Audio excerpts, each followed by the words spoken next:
lots of other features on it, which I won't bore you with this thing, but it's puts the compound in the back. All the other engines have got what I always refer to as chain and bobbin steering. This has got round quadrant steering, unlike early motor cars. Makes it a lot easier to manoeuvre. Independent suspension on the rear wheels. Very much a modern design. And that's followed in by the Tinker, which is a product that Burroughs affected, the well-known track engine and engineers. It's the first engine acquired by Claude Jessett during just shortly after the Second World War, when I think it was owned by the Ministry of Agriculture and Forestry work. And he always wanted steam engines because he worked for a blacksmith in the area, and part of the job, their job, was to service the county council steamrollers. They were very interested in steam. He bought this ostensibly for use on this very farm, which was then called Graceland, which was owned by his aunt. And of course, George Jessett, the people that started this rally, and he drew his name and trust to the sport.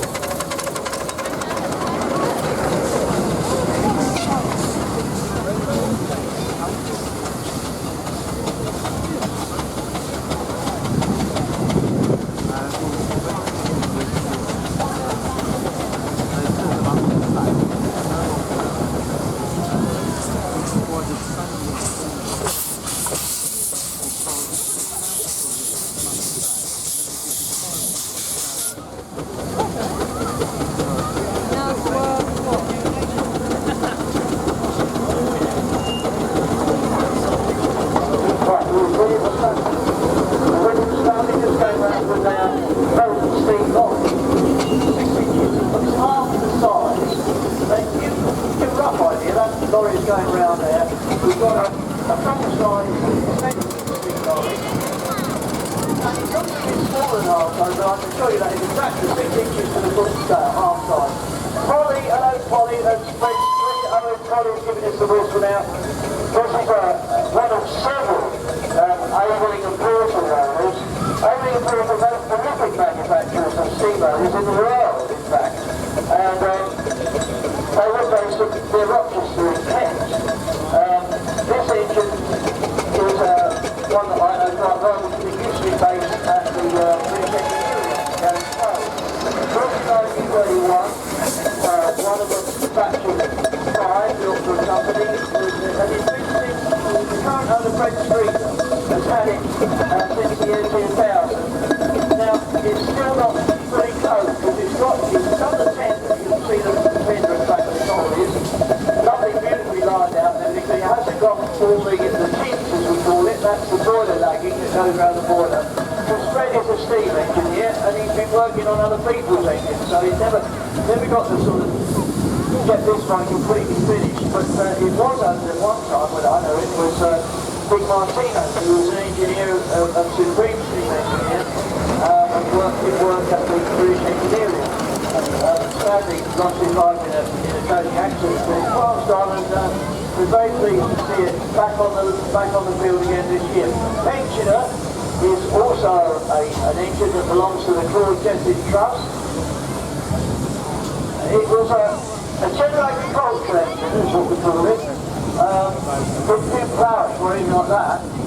Certainly it was full trial wagon, since it was taking something to the station or the local mill or whatever, but the main use of this engine was for linking it up with a belt to the flywheel, where it was driving a threshing machine, which is the precursors of the days of combine harvester.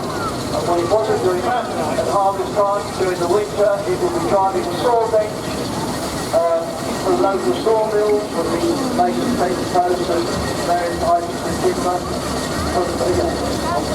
from logging and that sort of thing. So it was an all-round good engine, but it was bought by George in the 1970s one, and it was built in 1919. made up because it needed quite a lot of hydraulics with it, needed a brand new boiler, which is an expensive area. So we got dismantled and several parts were lost, but I think it affected the shed which we call ventilator shed on the site here, and that shed literally sort of fell down almost around it. It was the first one that was worked on after the trust was formed in 2003, and an awful lot of the work on rebuilding that engine was done by trust volunteers, including John Carver, who should be here today. And that's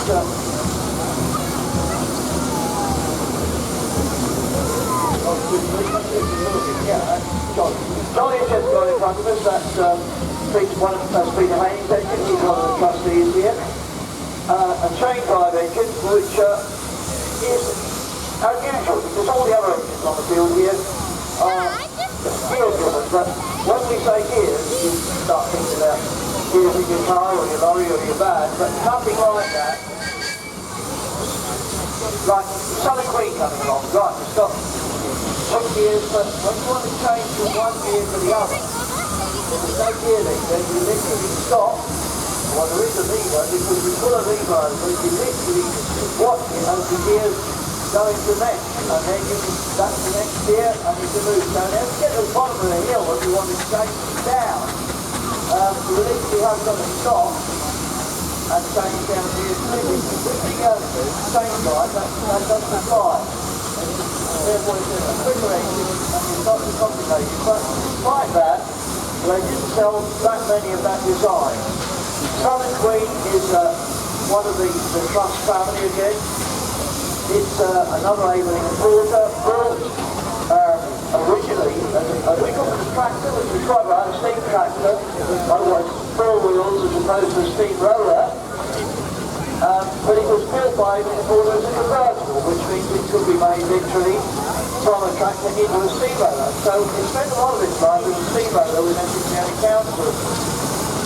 When Ford got into the 60s, he was travelling fairground organs and a couple of juvenile rides, so he wanted to show this engine. So he had an inventor, I think, converted this engine to a showman, which is the one with the long canopy and all the curly brass. That's the one you can see going around now. The big feature of the showman's engine is that it was used to drive the fairground ride. Using what? Electricity, ladies and gentlemen. At the time of the year when all the houses around here would have been lit by paraffin lamps or candles, the fairground came to town with an engine like this with a dynamo on the front and a flywheel that's going to be connected up like I said to a pressure machine or whatever, would be connected up to the dynamo and provide power for the lights, but more importantly, the actual ride itself. I would like to make them road roller. Make them build more road rollers than anyone else in the world, I think. Well, every manufacturer has to go and build them, but make them more than this one owned by the family, Ebenezer, and work Ebenezer was originally owned by company of road makers, and the Ebenezer in Hebrew called working in stone, and of course this is what he did, come on stone to make a road bike. And one of the jobs he did was the old original Wembley Stadium, not the funny thing we've got now, the original one with the 2 towers. It actually rolled the road around the stadium. And when they were going to put it down, it actually made a return journey up to that street, and they actually drove it up and down the road to the school all those years ago. It's a memorial to it really in a way, the fact that it was there at the start of it, and it was there at the end of it. Next one coming around is Martin, this is my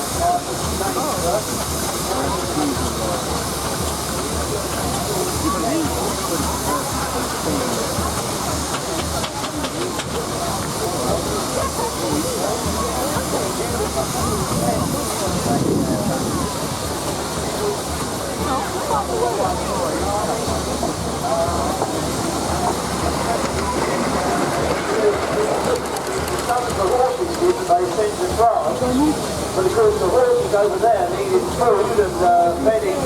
That was all sent over from England because the French farmlands were being destroyed in the war. And of course the army then requisitioned all of these machines to do that work. It was sold off soon after the war to the people whose names on the top entered the top were the Tamworth, and it's currently owned by the Kent family from Kroger in East Sussex. Okay, jumping now, that's one that I only got the details about the swirling. It's an interesting engine because it's the first time it's been here at all. It was new in 1927 from Dumfries County Council up there in Scotland. And it acquired the name, apparently that's the original name that it was given. Lots of councils didn't name their engines, but this one was called Dumfries. And I'm told the family who acquired it since then, they kept it because the chap's wife was referred to affectionately as Dumfries. I don't know further than that. But the same company has for many years has recently been acquired by, when I say recently, I mean in the last 2 or 3 weeks, by Fergus Sterling, who was building from Lennon in Lennon in Kent. And the advert on the back is for the working steam weekend at High Weald. It's the next big rally in this area on the 14th and 15th of June. And they haven't got an arena like this because the rally is designed as a working rally to show all the different jobs that the steam engines will do. And we've got the over the last 2 years. It's certainly recommended that the family show. There's lots to see and do, and they're very keen to continue over to France as well. It's perfect. Absolutely farm is not there, it's coming past the front of the children. The engine has been on the rally field as long as I have. All the same family. It's disappeared through year or no, up here, and what they've been doing is a complete total rebuild on it. It's a great credit to Ian that's driving it, Stagbolt, probably around somewhere. What they've done to this engine, they've done absolutely big pictures of it on Facebook, the rebuild that's going on. First time on TV,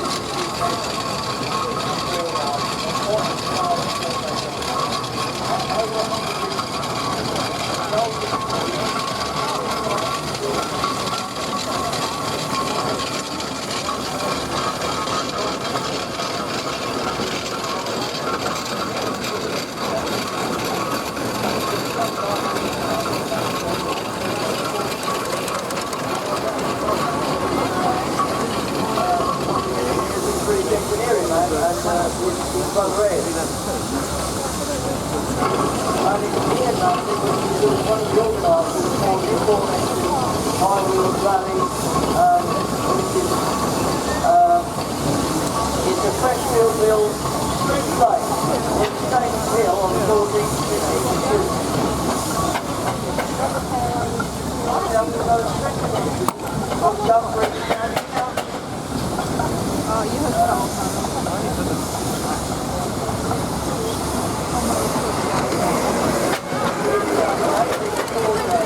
L-type roller, 7-tonner, it's quite light ready the roller. It's called Orinoco,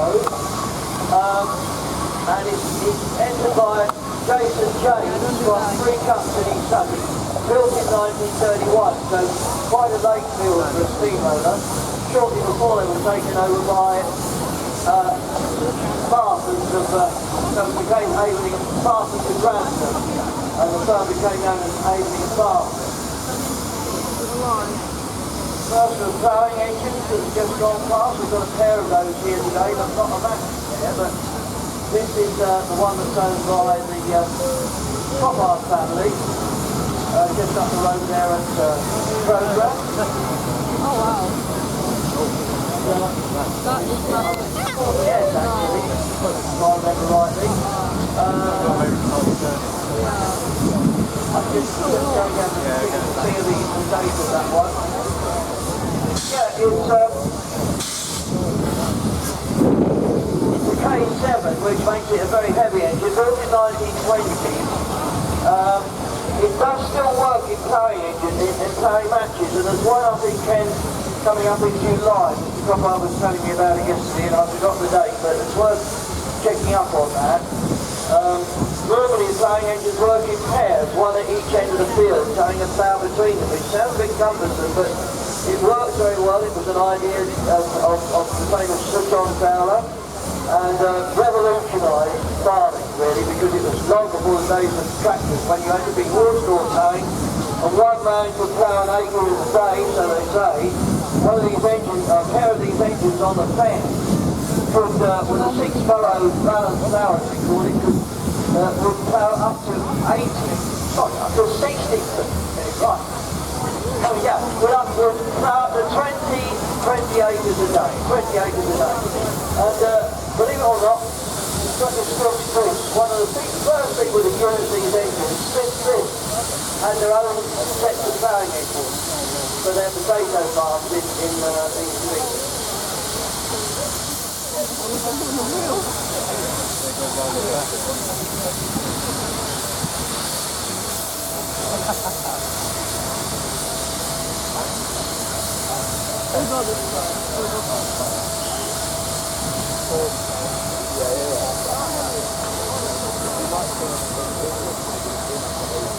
Also got one to do the miniature in the arena here. We've got the 6-inch scale, half-size home wagon, the Williams family. When you look at some of these ones, they've got a long time it's not half-size. And then in front of that, you've got about a 4-inch scale of it, that's where the taxi is down beside it. And then you've got Graham's Napper there with the 3-inch scale margin. And basically what they call them is like 4-inch scale, they're 4 inches to the foot. We still work in the old thing, we don't go in funny centimetres or millimetres. But how many of us can really see a millimetre on a ruler? But just go back to the phone today, that is half size. But if we had a phone, we haven't got one here this weekend. But if we had a full size one in half size, it's probably about the size of the Hatfield Sentinel, which is alongside here, in the arena. You never say that is half size. The start measures are fine as it is. Guys are very protective.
Just up the top of the road there by that being driven by Tina, who's an expert at driving pretty well anything. You know, she's always often seen on these ploughing engines, and I tell you what, as much as I can do the steer one now, it's not got the muscle power. But you can see what I was saying about the ploughing, because it's got the drum underneath where the winch cable played out between the two engines to a pair left and right hand.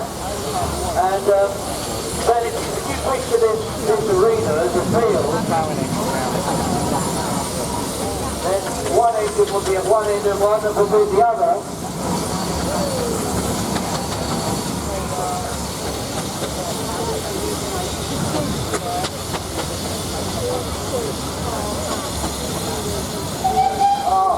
Now, I've got got now a number of combinations myself talking to you at the moment, and I realise now this has got, well, I can't see them when I'm thinking, it has got a set of governors on there, which just does what it says. It governs the speed. When you're driving something like a racing car, you can't have it just suddenly leaping the power, and it's just not doing the job properly. It's same with the storm.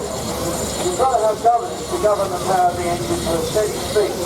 So this engine could be used to speed. Yeah, out of season to do that sort of job. It's a very expensive, they were very expensive machines. There were very few cars. Well, I mentioned split trim but very few farms that had these on their own. There was this tractor engine. Rather like you get the big combines now, which are not owned by the farmer themselves, but by a tractor that goes around with them. Very much the same with these. With the trainers tractor, I won't go into now, but they would have several sets of these engines working in different parts of the country. But the beauty of this, and it's lashed out almost full of money, you can have it instead of laying it up out of time, you can use it for other work. Notice the steersman there is having a right struggle with steering. Yeah. They are easy to hit the drop to steer. I mean, I steered a friend of mine had a play with it for a while, and he asked me to take it out of the arena with him one day when he was white. Much taller than me.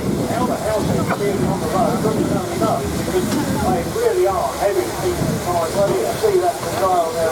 You've got stronger than I am now. I've got...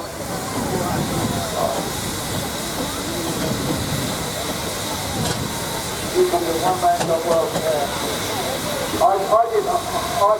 We go back to what Ray was said, I did steer one out there in a very, very heavy steering. But it's not, it's really not, it's really not all up, you know. But a drop of oil on that, for example, would be a good idea, I know. But it's a feat if you haven't done that. And Freedom's up there. We've got our own flowering man on there now. Colin Wakefield, who looks after our flowering engine, Colin Howard, the truck flowering engine. They're both out of commission. There's lots of work needed doing on them, but it's so expensive and you just got to do work with the flowering engine talking about changing, and that needs new food. We discovered that it needed a new front tube plate, which is right in front of the boiler, but the boiler's smoke on, so the whole thing's going to come to bits, so it's not the order of 1922. And it was sold originally to the Edison Snowball Company of Northern. This company, they supply rollers all over the country to do his own work, and one owned by Austin Holiday. And it's going to be now is a nice little 6-cut one of the people. The first one was an 8-cut. So instead of a 3-cut, it's 6, 8, 10 cut. But actually, in fact, the one that came in the first, you can actually put one other advanced feature, I didn't have time to mention, is you could actually put wheels in the wheels. They've got plates that go over the holes in the wheel. And then you can carry up the 6 tons of water, so that would have an upgrade the engine. But that one's got a memory to me, it's called catalyst. With the first one of these signals that I know is a country with exceptional transport, which was known as Perry, in the 1970s. And I was still, I think, doing comedy then, probably no less than I did then, but I was doing it then. And so I suffered for a period of time. I wanted somebody to look after him. I was doing it when I was 7 in the arena. And here in America looked after him. So it's actually training, you know, on Catholic. And there's what will go. Catholic then passed on to somebody else's friends that I was saying.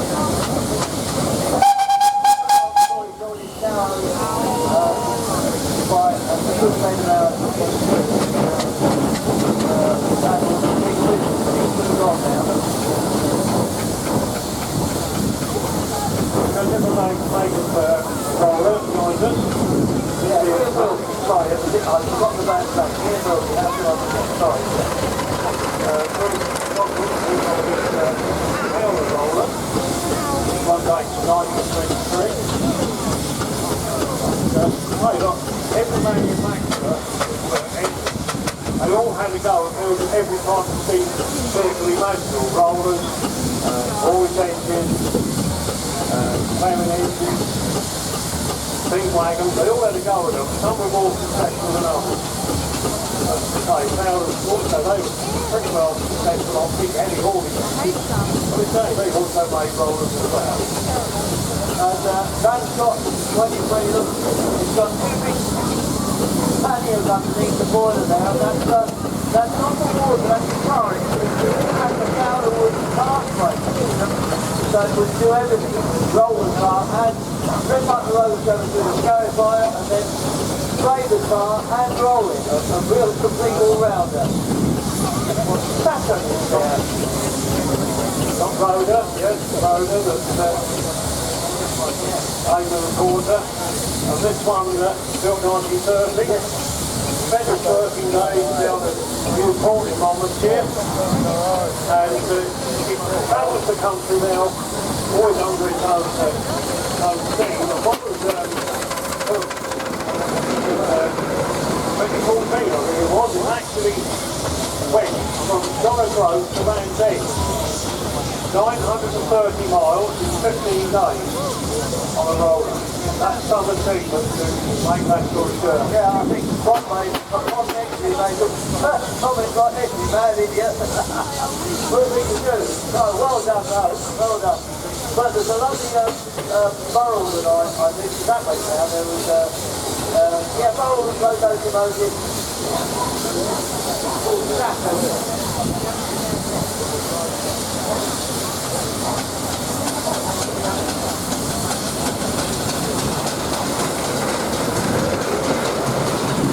Just one, please. One, another. Take it along over there. Next working life for the company down Barnes Brothers down the road to the mountain here.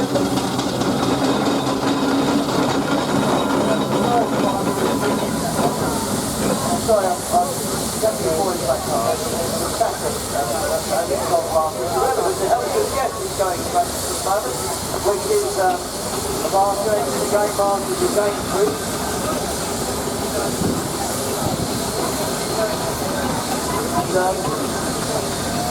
Yes, it's a 3-speed general purpose engine. It's not many of the same most of the 3-speed engines. That will put a heavy load. I've watched that work very hard uphill with about 3 trailers on it. But Jeff spent most of his working life in Tasmania, of course, with the island off the Australian coast. Brought back to the UK and restored by David Mansley and family from Florida. Sentinel wagon. There were two main builders of steam wagons, Sentinel and Poland. Sentinel started during its Poland and Sunday 1923. You can see big difference to the other engines.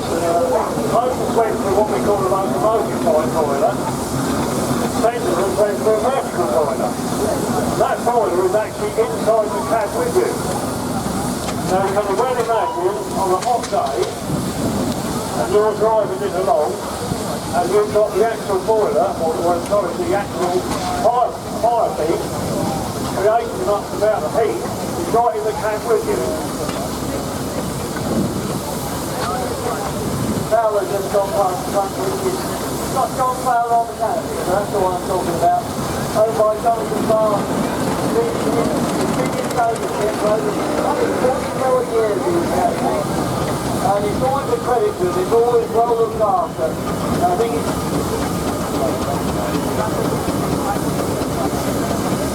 Now we've got the big...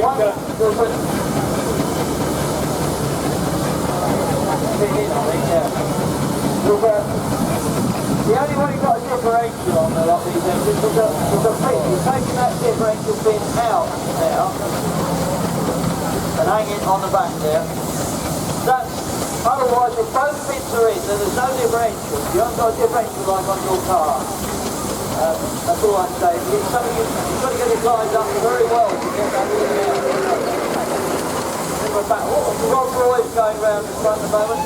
A magnificent example of both the sandbag. Their road locomotive is very well engineered. We were commenting on the number of spokes in the back wheel on that one. Right.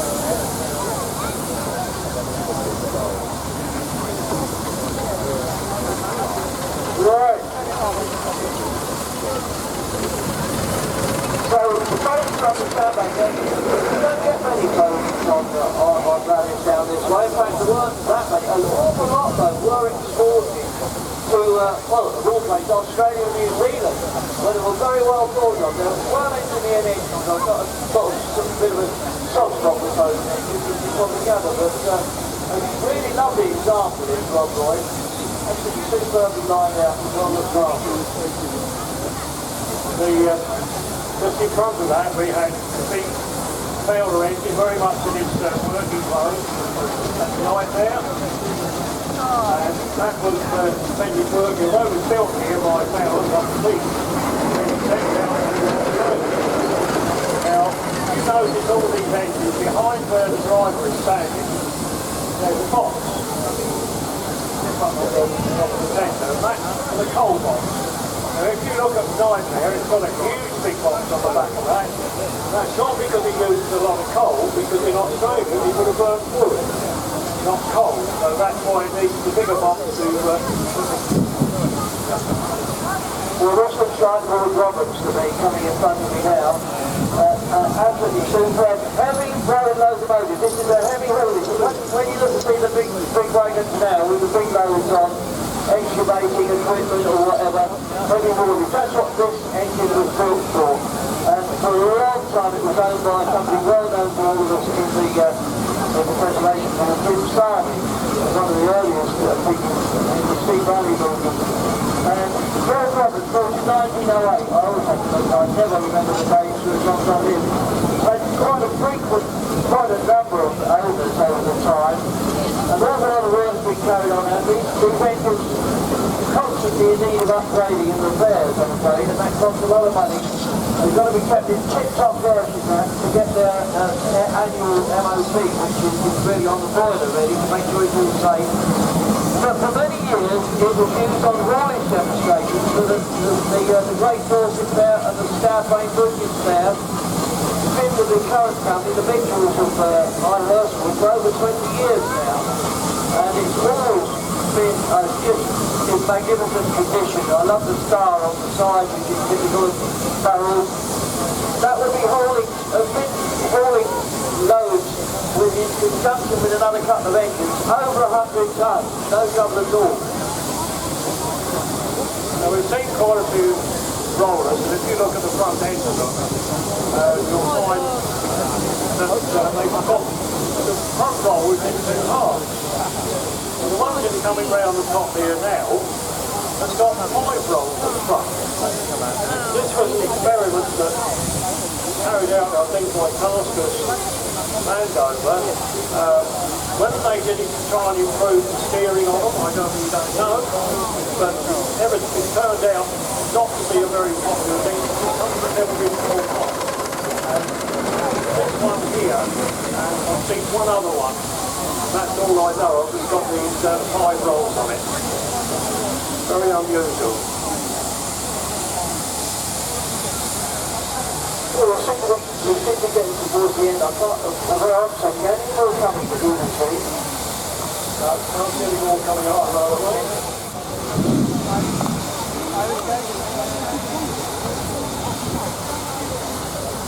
Right, now I'm looking for Simon, who owns the Tasker over at the end, but the Tasker back connection. Can't find it. Right, hang on.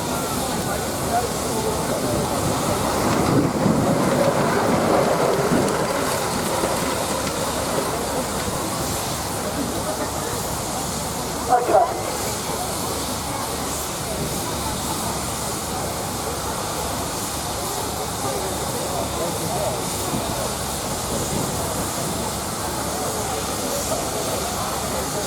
Right, well, I'm just going to have a chat to one with me, and I'll just try and find the right person to talk to.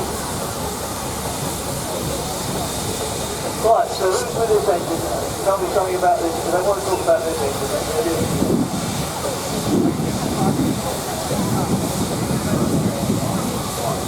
31, that's right, when it came out.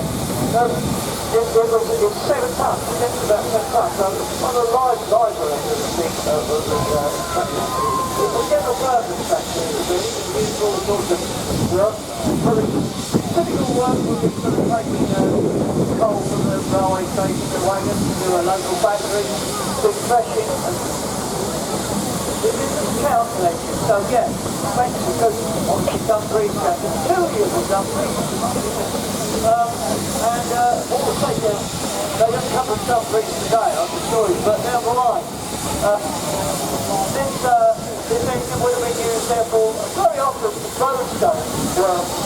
So, you know, when you're building a road, we've got all the road rollers, but you need the roadstone in the first to subframe. So that will be one of the jobs. And also, I imagine it will be other materials that will be used on various council jobs. And that's the basic, yeah. You've got the road roller doing the job, bringing the road stone back and forward.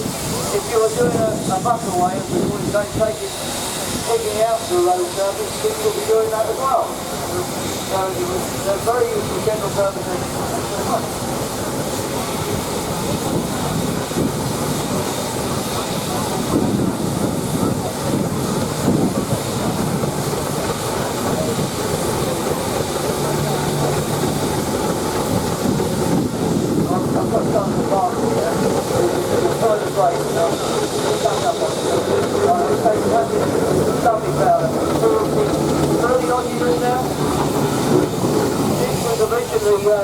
Owned by Eagles, the contractors of Stoke Clinton near in Cornwall.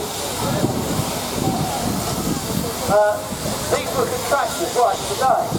You've got your county council engines and your local engines for all the local roads, and when you're doing the major road systems, you often brought in contractors, which was one of the most famous was Eagles of Stoke Clinton, and this engine was owned by them. And you can see at the back there, at the back, and this one is still around as a dog. It says 44 years, won quite a few awards with various rallies over that time because it's kept it really superb condition. Let's go around two other engines.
And they just had to leave it sitting there. They brought the fire out, and they just had to leave it sitting there until it ran out of steam, and the whistle actually stopped.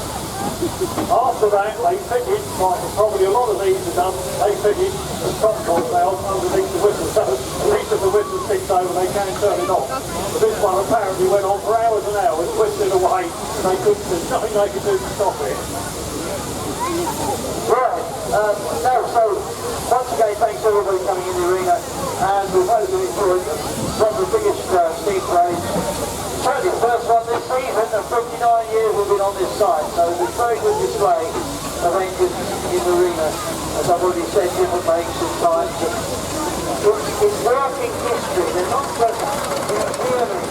These are engines on show. And if you go for the high wheeled rally on the 14th and 15th of June, you'll see these engines actually, a lot of them doing the work they're intended for. They're with the threshing, sorting, road making, heavy haulage, all the work. It's a working rally, so the different sort of rally that's all we've got here today with the parade. Anyway, they're going to be leaving the arena, and I'm told by one of the organisers now that engines from the trust are going to perform a slow race for us. Sound, well, we can't have fast race now because the health and safety people are afraid that they'll all go through the quite ridiculous, but never mind, we don't want to risk that, so we have a slow race. So it's the engine that comes last, not the engine that comes first. You'll see what it's all about. If it had a bit of fun again, there's usually some skullduggery going on in that. So anyway, thanks again, and once again, do watch out for those of you actually on the eastern end of the arena there, as the engines come out, turn right, the dog close in hand, as the engines move back to the display area in the other field. And while I'm saying that, if you want to come through the engines in the display area, the best view you can get is from the Great Bush Railway on the train. And that's running right along the top field, down the steep embankment, that's gradient, and really gives a great ride when you're coming up there, the engine's working quite hard, and that runs right along that bottom field, along one of the Russian hence the name of the railway, the Great Bush Railway. And then we're going to have a slow race, but just a heads up to something a bit later, at 2:35, we're going to be having a steer a steamer in the ring here, steering the steamer, so that's what we do, to make sure I'm going to get 2:45, got the time right. For a chance to come into the arena and steer one of these engines round the arena under supervision from the driver, of course, so that we'll be able to go home and say, well, what did you do? I went down to steam rally. Oh yeah, I actually drove a steam engine. Fantastic. And this is open to all ages. We get a lot of the ladies and the youngsters coming into this, and all we ask is a donation towards cancer research. I think somebody here is going to box to take the money. Anything for the pound upwards, anything you want to give, that would be very well accepted. And they give you an experience that you won't get anywhere else. If you want to go and drive a steam railway engine, and they'll let you up on the foot plane, yeah, you might get a foot plane ride. But if you want to steer it, it's going to cost you an awful lot of money to drive it. So this is your chance to get up on one of these engines and steer it around the arena. 2:45. Just come and queue up at the top end here, where you'll see Jim Harrison and Jim Harrison, essentially DG6, dark maroon or brown steam lorry at the top here. Queue up behind that, and we'll get you on the engine. So, they're all being in the arena at the moment, and then we're going to have a slow run.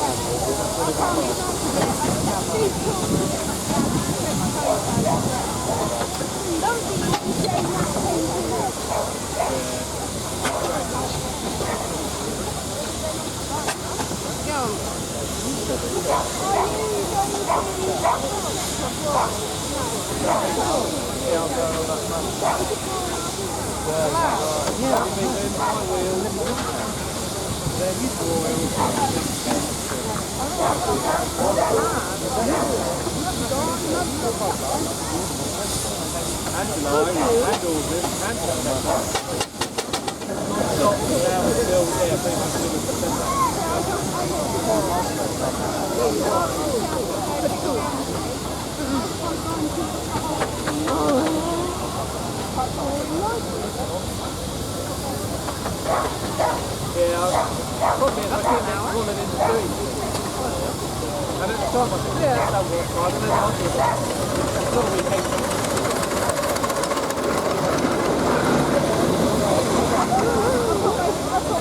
I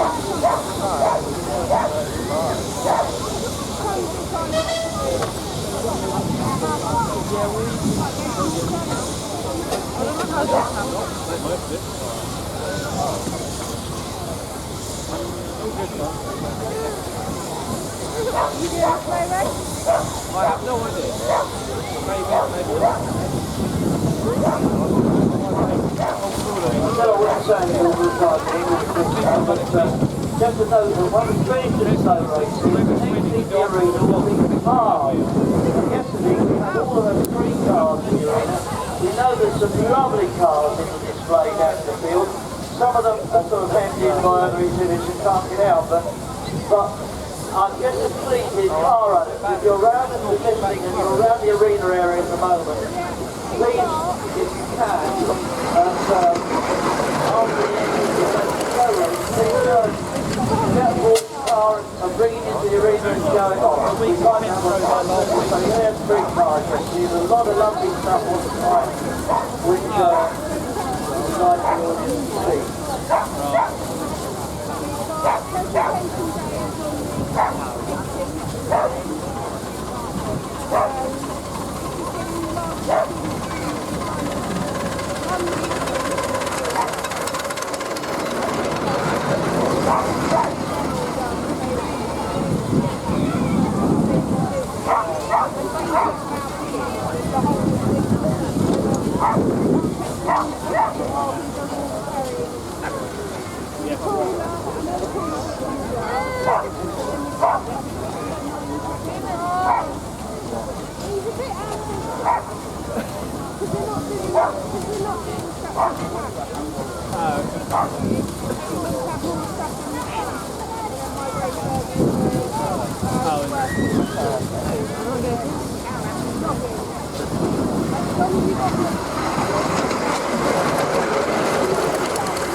People that you wouldn't trust to use it wouldn't go near it.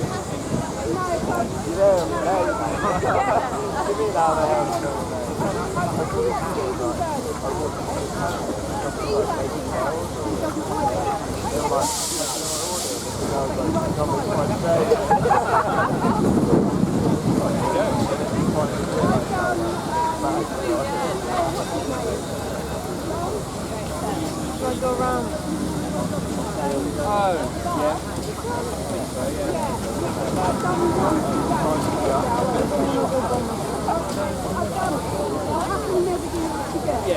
In there, you've got the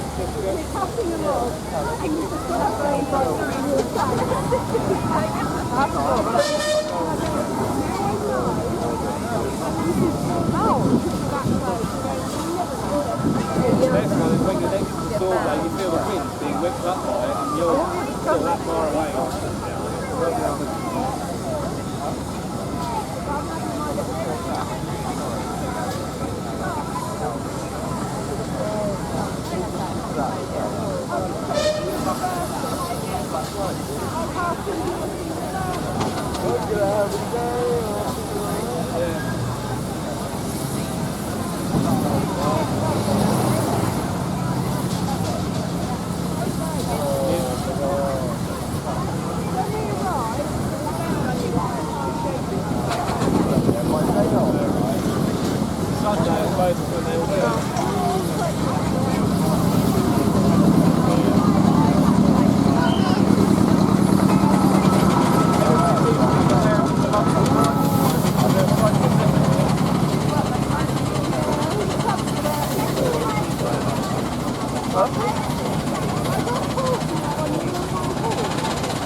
can imagine.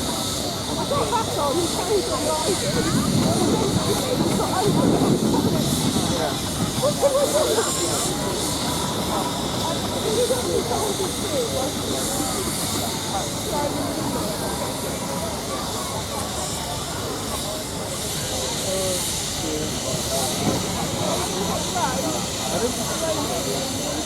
I ain't got this one, to be honest. It's either save for a house or buy a field.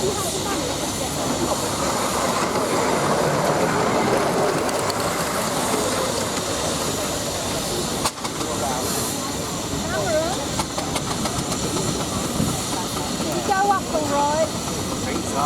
Yeah. See you in a little while. Right.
Well,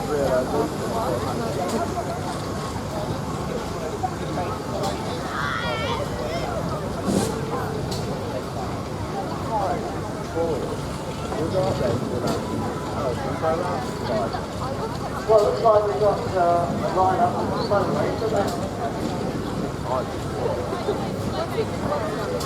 Fred's just coming over to tell us about this. I think it's going to be a bit of a contest between both of you. Called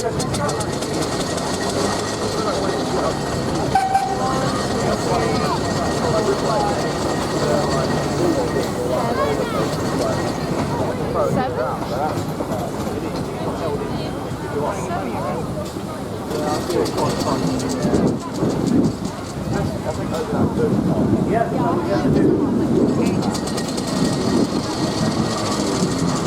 The idea with the slow race is to say it's the exact opposite of the fast race. It's not the first engine here when it comes to the end here. It's, well, I hope they stop and they get here, otherwise there's a back there. No, and it's the one that's last. Now, how to judge that? We've got a flywheel on the side. In order to say you have to have the flywheel going round. So to get at this, you have to keep the engine going as slowly as possible, because it's just going slowly backwards and forwards. It's rather like doing it in a car with it in third gear. If you get it wrong, you stall your car, don't you? You're trying to go slowly, and then you get a bit of clutch pressure and then it stalls. Next thing you know, you've got no power at all. So the idea is to keep these engines going slowly as possible, from one end of the field to the other, without stopping, and keep the flywheel going around all the time, and but we very often find that there's some skullduggery going on. There's some people touching in front or playing tricks on another end, just putting the block under the wheels. We can see how it goes. I'm waiting for them all to get lined up.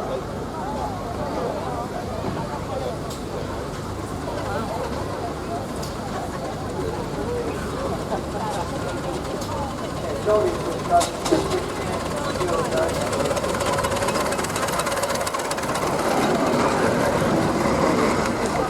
On the left, alright, the violet pad, that's towards the road side of the field, okay, as opposed to the fairground side, so then we'll delineate it by that. The one on the left is the Peter, there is the road, then I think it's Cestia,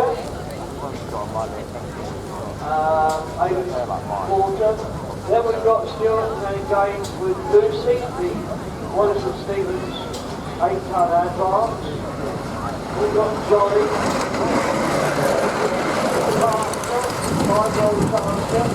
Southern Queen,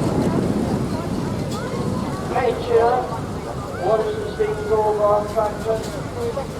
Finally on the other end, Johnny Mark, EMC Fowler Roller.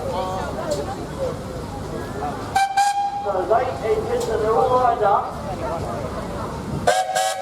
They're all ready, they're all ready to start. 1, 3, 2, 1, go! Yeah, off! And nobody moves. Well, of course, the thing is not to move, it's trying to be the last to start. What do you mean? The trick to start with, if you don't move, yes.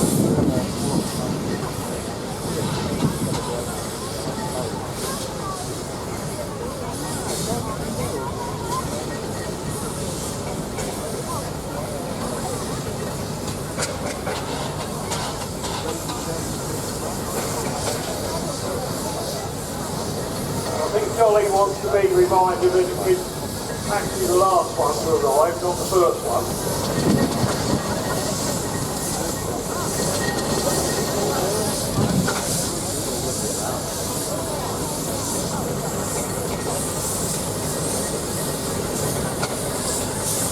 That was a barn doing very well.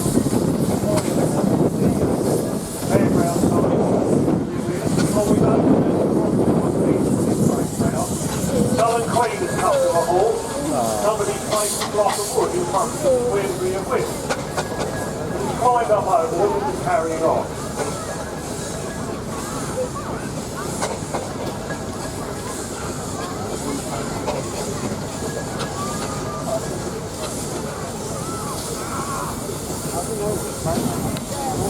Fences come to a halt. Block of wood now being put underneath the polymer on the caster.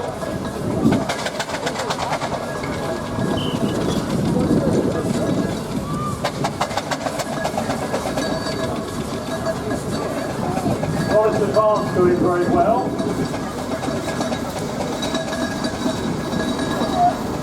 Just be a little bit wary of a man carrying a block of wood. No matter how much he might find a way back to, you can bet your life you've got something else in there.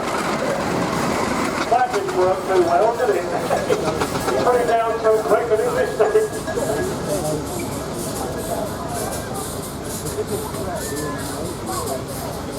Yours and these in the meantime, well.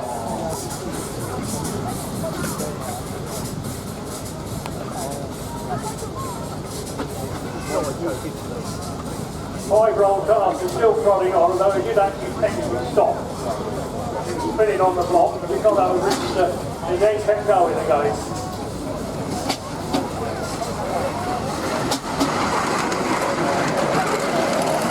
Quite good that, if anything, Johnson's got the steepest part of the arena.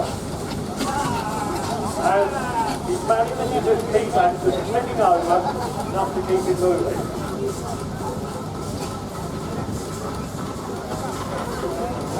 Meantime, John's completely forgotten it's going to be the last one to arrive. He's got there first.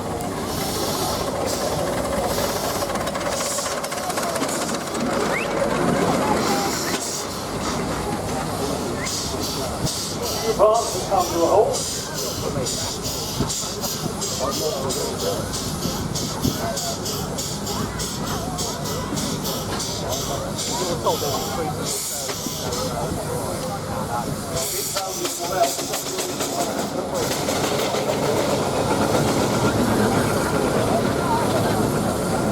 Hello, the block of wood down again.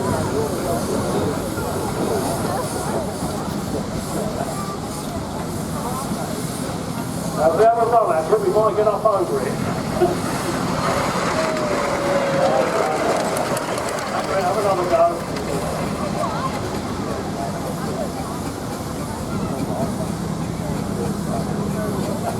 Well, where I'm sitting right, it's like Johnny Barnes. Yeah, he ain't going to win it anyway. Johnson's doing absolutely brilliantly over the side here.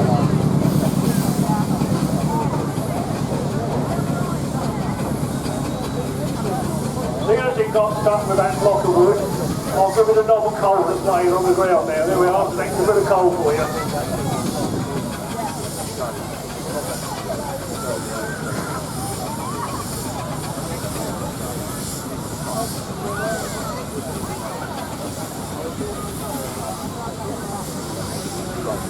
Well, I'm surprised that Stuart Gaines is coming in now, and for an engine that hasn't got a flywheel and is capable of very slow speed running, he's still, I'm surprised the other engines are beating.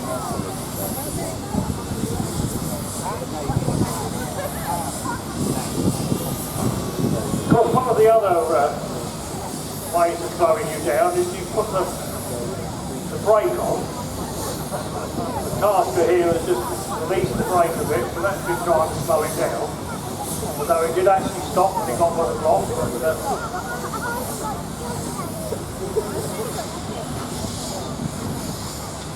another way I didn't notice anybody actually doing this. On the cylinders, you've got drain taps. Because if you get cold air onto the front of the cylinder and the cylinder's hot, the water, you get steam, condenses back the water. You cannot compress water. So the routing to the drain tap, so that if you've got that happen, you blow the drain back, the water drains away, otherwise you blow the end of the cylinder off. Sometimes when they're doing a slow race, they have those taps open because that loses a bit of pressure and slows them down, but I haven't really noticed anybody doing that. Well, perhaps the Taskers doing it now. It's a bit late because they're going to win anyway.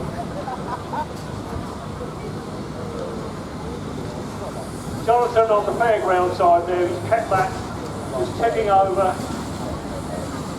It's a good judge really of the mechanical state again.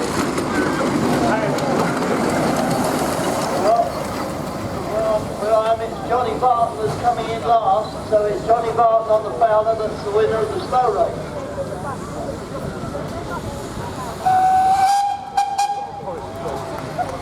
Well done, Jonathan. Keeping that engine. Actually, it just shows how good that engine was. Johnny Barton, it shows just how good that engine is. You know, it's got to be really good mechanical order to keep that flywheel turning slowly.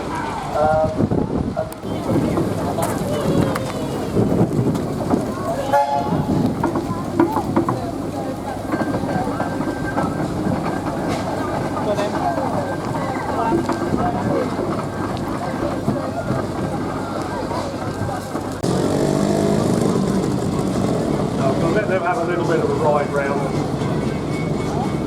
for a minute or so, and then get them to line up in the middle, and then we'll go and have a chat with the owners.